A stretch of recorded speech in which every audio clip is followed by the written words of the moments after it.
नमस्कार, मैं हूं प्रियेश। अभी आप देख रहे हैं एजे न्यूज और आज हमारे साथ उपस्थित है सन्नी सिन्हा जी। उनसे जानेंगे तमाम विचारधाराओं पे बात, सामाजिक मुद्दे पर उनसे बातचीत हम करने वाले हैं। तो सबसे पहले सन्नी जी, आपका स्वागत है एजे न्यूज में। और आज हम आपसे सबसे पहला सवाल पूछना चाहेंगे, जो जातिगत आरक्षण गवर्नमेंट द्वारा मिली है उससे कितना लाभ हो पाता है विभिन्न जातियों को? नमस्कार। जातिगत आरक्षण का जो मुद्दा है वो एक ज्वलंत मुद्दा है। संविधान में आरक्षण की व्याख्या थी दलितों, वंचितों और शोषितों को 10 साल के अंतर्गत उन्हें आगे बढ़ाने की।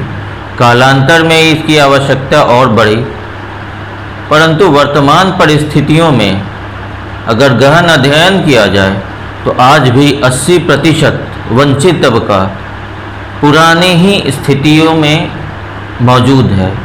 घोंघा चुनने वाले, मैला ढोने वाले आज भी मौजूद हैं, या कहें कि उनकी संख्याओं में वृद्धि हुई है लगातार।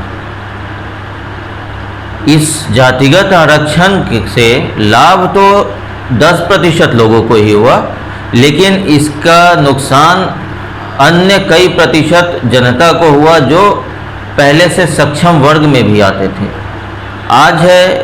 आज वास्तविक स्थिति को अगर हम देश की माने तो देश में 3 ही जातियां हैं, एक अमीर वर्ग, एक मध्य वर्ग और एक गरीब वर्ग। तो वर्तमान जो जातिगत आरक्षण है इसे बदलते हुए आर्थिक आधार पर लाना चाहिए और एक परिवार को एक ही बार आरक्षण का लाभ मिले, जिससे जो संविधान बनाने की जो वास्तविक मंशा थी वो पूर्ण हो सके, संपूर्ण स्वराज प्राप्त हो सके और देश आत्मनिर्भर हो सके। देखिए, आर्थिक आधार पर आरक्षण का आपने बात किया, लेकिन विभिन्न क्षेत्रों में एजुकेशन में अलग आरक्षण या अलग अलग विभाग के अलग रहते हैं क्राइटेरिया, उस पर आपका क्या विचार है? ये जो शैक्षणिक व्यवस्था वर्तमान में है, मेरा निजी मत है कि जातीय व्यवस्था को बढ़ावा देने में सबसे बड़ा योगदान आज की शिक्षा व्यवस्था को है। एक बच्चा जब स्कूल में जाता है तो जाति देख के मित्रता नहीं करता, क्योंकि उसे जाति का ज्ञान ही नहीं होता है।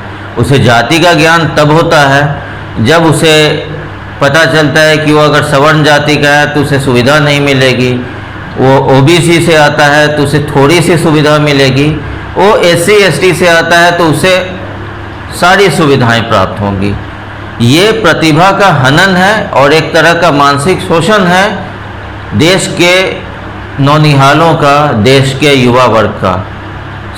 सरकार को चाहिए शिक्षा नीति में बदलाव। शैक्षणिक व्यवस्था हमारी है इस प्रकार की जिससे हम चाहें तो हर वर्ग के गरीब बच्चों को एक निजी शिक्षण संस्थाओं के चंगुल से बचाते हुए मुफ्त शिक्षा दे सकते हैं और एक अच्छी उच्च कोटि की शिक्षा प्रदान कर सकते हैं, क्योंकि कई सुयोग्य शिक्षक आज वर्तमान व्यवस्था के तहत बेरोजगार हैं। अगर हम हर योग्यता को पैमाने पर रखते हुए शिक्षण व्यवस्था में शिक्षकों की बहाली करें तो निश्चय ही बिहार की या कहिए पूरे देश की शिक्षा व्यवस्था में उत्कृष्ट सुधार आएगा और हमारे 90% से ज़्यादा शिक्षण संस्थान दुनिया में शीर्ष पर होंगे। देखिए, लगातार बिहार में युवा जो है, खासकर पढ़े लिखे लोग हैं, वो रोजगार का मांग कर रहे हैं, लेकिन रोजगार के लिए युवाओं को कोई सहयोग नहीं मिल रहा है, नहीं रोजगार पे कोई बात करना चाह रहे जो हमारे सरकार है, तो उस पर आपका क्या विचार है? दरअसल वर्तमान की राजनीतिक व्यवस्था इस प्रकार की बनी हुई है कि युवाओं को रोजगार की दिशा से भटका के उन्हें आरक्षण के मुद्दों पे उलझाया जाता है। वास्तविक मुद्दा आरक्षण नहीं, रोजगार है। क्या जिन्हें रोजगार प्राप्त हो गई है वो आरक्षण के विरोध या समर्थन में सड़कों पे उतरेंगे? नहीं, क्योंकि उनके पास रोजगार है। उन्हें वर्तमान में उनका अपना भाई भी अगर बेरोजगार होगा तो उसके प्रति वो उतनी संभावनाएं और उतनी सहानुभूति जता सकते हैं, लेकिन उसकी सहायता करने के लिए, उसका साथ देने के लिए सड़कों पर व्यवस्था के विरुद्ध नहीं उतरेंगे। इसलिए बेरोजगार युवाओं को जाति धर्म से ऊपर उठकर एकजुट होकर रोजगार की मांग करनी चाहिए।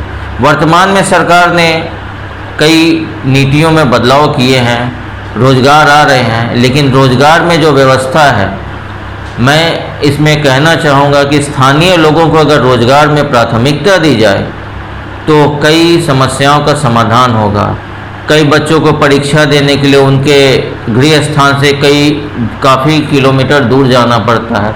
एक बेरोजगार युवा कितने पैसे खर्च करेगा?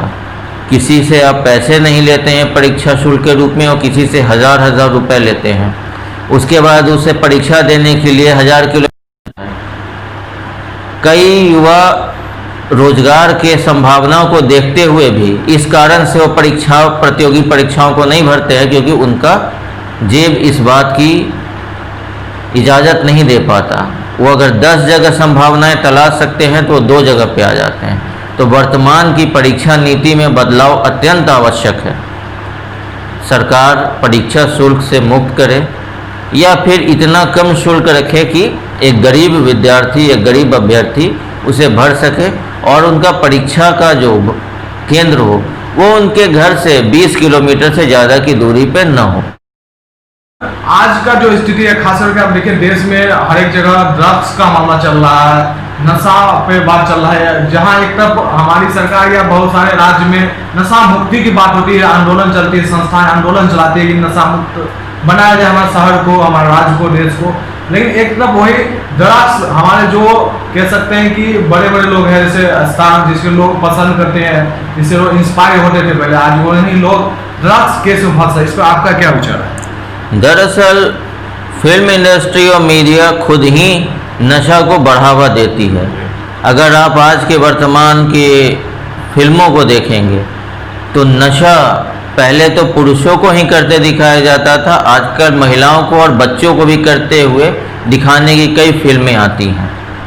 कई ऐसे नाटक और सीरियल चल रहे हैं जिनमें हर तरह की अश्लीलता और नशाखोरी को, अपराध को महिमा मंडित किया जाता है।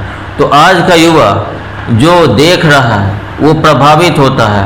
नशा की कई तरीके दिखाए जाते हैं, तो नशा इसी कारण बढ़ावा दिया जा रहा है। अगर फिल्म इंडस्ट्री और मीडिया नशा मुक्ति के विरुद्ध में एक मुहिम चलाए तो उससे अपेक्षित सफलता मिलेगी। देखिए, नशा मुक्ति एक बहुत बड़ा समस्या है देश के लिए, लेकिन आज जो बिहार के कलाकार थे सुशांत सिंह राजपूत, उनको न्याय के लिए बड़ी बड़ी एजेंसियां भी लगे हुए हैं, CBI, लेकिन आज तक कोई उस केस में फैसला पब्लिक तक नहीं पहुंच पा रही। क्या उनको लगता है कि न्याय मिल पाएगा?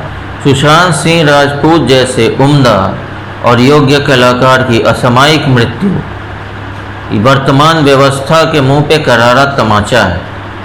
क्यों एक युवा जो युवाओं का रोल मॉडल बन सका था वह नशे की गिरफ्त में आया? कैसे उसकी असामयिक मृत्यु हुई?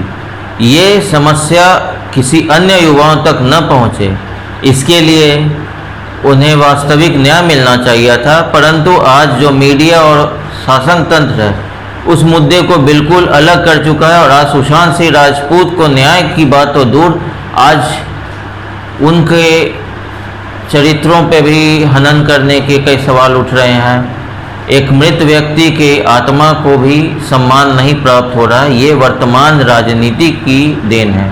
सुशांत सिंह राजपूत के केस को किसी भी तरह की कॉन्स्पिरेसी या किसी भी विवाद से बचाते हो उन्हें वास्तविक न्याय दिलाने के प्रयास अगर मीडिया करती है तो उसका बहुत बहुत धन्यवाद होगा।